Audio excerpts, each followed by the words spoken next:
À la mi-journée, donc, Emmanuel Macron va recevoir à l'Elysée les héros du moment, les pompiers qui ont lutté pendant des heures pour sauver Notre-Dame. Cet après-midi à 16h15, précisément, un hommage leur sera rendu. Cérémonie sur le parvis de l'Hôtel de Ville à Paris.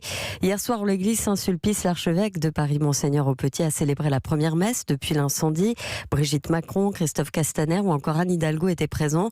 Saint-Sulpice, qui va en quelque sorte remplacer le temps des travaux Notre-Dame, se pose évidemment la question des dispositifs de sécurité pour tous les édifices et notamment celui-ci où se déroulent les festivités de la Semaine Sainte comme la messe de Pâques dimanche. Justin Morin. À défaut de pouvoir visiter Notre-Dame, de nombreux touristes se sont tournés vers Saint-Sulpice.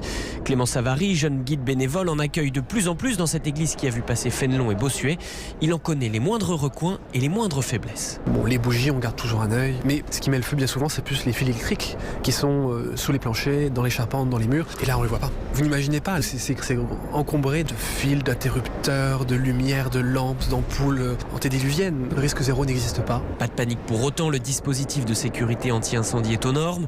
Christophe Saleron, le régisseur, confirme qu'il est même vérifié chaque année, mais il reconnaît que dans ces vieux édifices, l'état des lieux souhaité par le ministère de la Culture est loin d'être superflu. Un audit est toujours le bienvenu. Par exemple, notre charpente peut brûler, on n'a pas de détecteur, mais ça fait 300 ans qu'elle est là, et donc il n'y a pas de raison pour qu'elle brûle.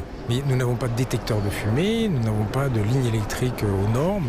Il y a quand même des progrès à faire en termes d'entretien. Et quand vous parlez d'une église, ce sont des budgets qui sont colossaux. Et avec l'augmentation de la fréquentation, il envisage aussi de débloquer certaines portes condamnées depuis bien longtemps.